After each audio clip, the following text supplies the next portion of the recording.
علامہ خادم حسین رضوی بریلوی مکتبہ فکر کے عالم دین اور مذہبی سیاسی جماعت تحریک لبیک پاکستان کے بانی تھے۔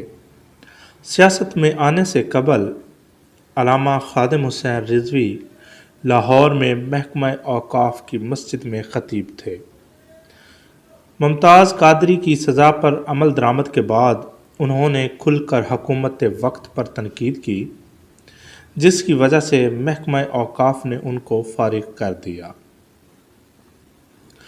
خادم حسین رضوی 3 ربیع الاول 1386 ہجری بمطابق 22 جون 1966 عیسوی کو نکا توت یا نکا کلاں ضلع اٹک میں حاجی لال خان آوان کے ہاں پیدا ہوئے۔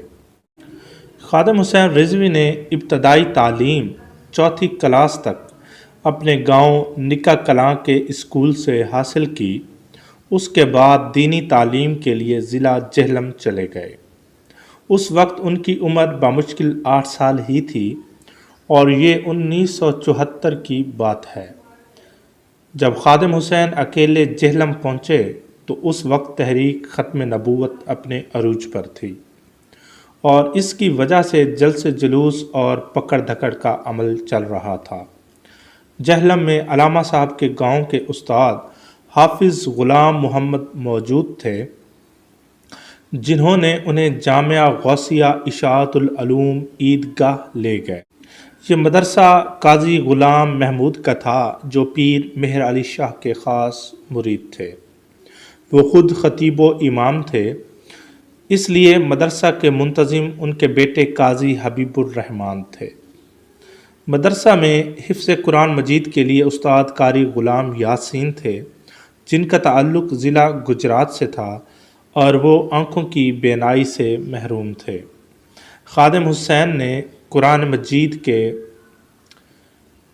ابتدائی 12 سپارے جامعہ غوثیہ اشاعت العلوم میں حفظ کیے اور اس سے آگے کے 18 سپارے مشین محلہ نمبر 1 کے دارالعلوم میں حفظ کیے۔ اس کی وجہ کچھ یوں بنی کہ مدرسہ میں موجود نکا کلاں کے ایک طالب علم گل محمد نے کسی بات پر باورچی کو مارا تھا اور باورچی کو اچھی خاصی چوٹیں آئیں۔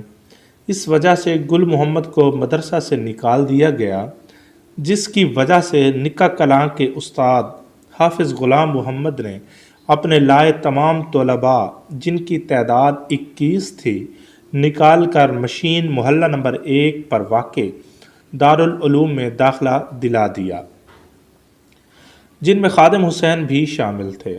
آپ کو قرآن پاک حفظ کرنے میں 4 سال کا عرصہ لگا۔ جبکہ آپ کی عمر 12 برس ہوئی تو دینا ضلع گجرات چلے گئے اور وہاں 2 سال قرات کی تعلیم حاصل کی۔ قرات کی تعلیم حاصل کرنے کے بعد 1980 میں مزید تعلیم حاصل کرنے کے لیے لاہور چلے گئے۔ وہاں آپ نے شہرہ آفاق دینی درس گاہ جامعہ نظامیہ لاہور میں درس نظامی کی تعلیم حاصل کی۔ لاہور مدرسہ میں 8 سال تعلیم حاصل کرنے کے بعد 1988 عیسوی میں فارغ التحصیل ہو گئے۔ قرآن پاک حفظ کرنے کے علاوہ درس نظامی اور احادیث پڑھیں۔ حافظ خادم حسین نے پہلی ملازمت 1993 عیسوی میں محکمہ اوقاف پنجاب میں کی۔ اس سلسلہ میں آپ داتا دربار لاہور کے نزدیک واقع پیر مکی مسجد میں خطیب تھے۔ جب محکمہ اوقاف کی ملازمت ترک کی تو اس وقت آپ کی تنخواہ 20,000 ماہانہ تھی۔ پھر یتیم خانہ لاہور روڈ کے قریب واقع مسجد رحمت للعالمین میں خطیب رہے، جہاں سے 15,000 ماہانہ مشاہرہ ملتا تھا۔ 1990 میں جامعہ نظامیہ میں علم صرف کا درس دینا شروع کیا۔ 1993 میں محکمہ اوقاف لاہور کی طرف سے دربار سائیں کاماں والے گجرات میں خطابت و امامت کے لیے آپ کا تقرر ہوا۔ بعد ازاں دربار حضرت شاہ ابو المعالی کی مسجد میں تبادلہ ہوا۔ وہاں حکومتی پالیسیوں پر تنقید کی وجہ سے 4 ماہ کے لیے معطل کر دیے گئے۔ اس کے بعد بحال ہو کر پیر مکی صاحب لاہور کی مسجد میں فرائض انجام دینے لگے، لیکن حکومتی پالیسیاں حسب معمول ان کا ہدف تھیں، خاص طور پر ممتاز قادری کے حوالے سے ان کا موقف حکومت کے برعکس تھا، جس کا اظہار وہ سرکاری پلیٹ فارم پر کرتے تھے۔ نتیجے کے طور پر ملازمت کا یہ سلسلہ زیادہ دیر قائم نہ رہ سکا اور محکمہ اوقاف نے انہیں ملازمت سے فارغ کر دیا۔ ممتاز قادری رہائی تحریک کے محرک اور سرپرست اعلیٰ رہے، تحریک فدائیان ختم نبوت کے امیر رہے۔ ان کا سیاست میں آنے کا سبب ممتاز قادری کی سزائے موت ہے۔ ممتاز قادری کی سزا کے بعد تحریک کے لبیک یا رسول اللہ کے سرپرست اعلیٰ رہے۔ بعد ازاں ڈاکٹر اشرف آصف جلالی سے اختلاف کی وجہ سے اپنی الگ تحریک لبیک پاکستان بنا لی۔ انہوں نے بہت جلد اپنے سخت بیانات سے قدامت پسند طبقے میں اپنی جگہ بنائی۔ ان پر 2016 میں توہین مذہب کے قانون کے حق میں ریلی نکالنے پر لاٹھی چارج کیا گیا اور انہیں گرفتار کر کے جیل بھیج دیا گیا۔ 2017 میں NA-120 لاہور کے ضمنی انتخاب میں پہلی بار سیاسی منظرنامے پر نمودار ہوئے اور 7,000 ووٹ حاصل کر کے سب کو ورطۂ حیرت میں ڈال دیا۔ NA-4 پشاور کے ضمنی الیکشن میں تقریباً 10,000 ووٹ حاصل کیے۔ لودھراں کے الیکشن میں بھی ان کی تنظیم کو 11,000 کے قریب ووٹ پڑے۔ 2017 میں نواز شریف حکومت نے ایک پارلیمانی بل میں حکومت کی طرف سے قانون ختم نبوت کی ایک شق میں الفاظ بدل دیے، جس پر ہر طرف سے صدائے احتجاج بلند ہوئی۔ خادم حسین رضوی نے بیانات کی بجائے عملی قدم اٹھایا اور نومبر 2017 میں فیض آباد انٹرچینج پر کئی دن دھرنا دیا، جس کی وجہ سے وزیر قانون زاہد حامد کو استعفیٰ دینا پڑا۔ 2018 میں جب ہالینڈ نے حضور نبی کریم سرکار دو عالم صلی اللہ علیہ وآلہ وسلم کے خاکوں کی نمائش کی گستاخی کی تو آپ نے دوبارہ لاہور تا اسلام آباد مارچ کیا اور دھرنا دیا۔ آسیہ مسیح نام کی ایک عورت پر توہین رسالت کا الزام لگا، ہائی کورٹ نے اسے موت کی سزا سنائی، لیکن سپریم کورٹ میں اسے رہائی مل گئی، جس پر خادم حسین رضوی کا شدید رد عمل سامنے آیا۔ تحریک لبیک کے کارکنوں نے تشدد کا راستہ اختیار کیا، سینکڑوں گاڑیوں کو آگ لگا دی، جس کے نتیجے میں خادم حسین رضوی اور ان کی تنظیم کے عہدیداروں اور معاونین کو گرفتار کر لیا گیا۔ خادم حسین رضوی دہشت گردی کے الزام میں لاہور پولیس کی حراست میں رہے۔ مئی 2019 کو ضمانت پر رہائی ملی۔ پنجابی ان کی مادری زبان ہے، تاہم انہیں فارسی پر بھی مکمل عبور حاصل تھا۔ شاعری سے بھی لگاؤ تھا، خود کو کلام اقبال کا حافظ کہتے تھے۔ وفات سے چند دن پہلے فیض آباد پر پھر دھرنا دیا۔ اس بار ان کا مطالبہ فرانس کے سفیر کو پاکستان سے نکالنا تھا، کیونکہ فرانس کے صدر نے گستاخانہ خاکوں کی حمایت کی تھی۔ روحانی طور پر خادم حسین سلسلہ نقش بندیہ میں خواجہ محمد عبدالواحد المعروف حاجی پیر صاحب جہلم سے مرید تھے۔ خادم حسین رضوی 2 اشروں سے جامعہ نظامیہ رضویہ میں تدریس کر رہے تھے۔ اس کے علاوہ فدائیان ختم نبوت پاکستان اور مجلس علماء نظامیہ کے مرکزی امیر بھی رہے۔